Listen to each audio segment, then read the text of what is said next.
Did you know that over 1,000 fake masterpieces are hanging in museums right now, and nobody knows it?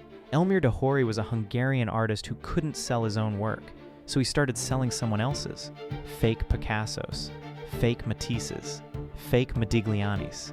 He painted them by hand, from memory, with the kind of skill that took decades to develop. And the world's top experts bought every single one.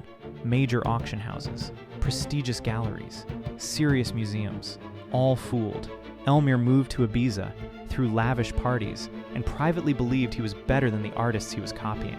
Then his own art dealer started blackmailing him.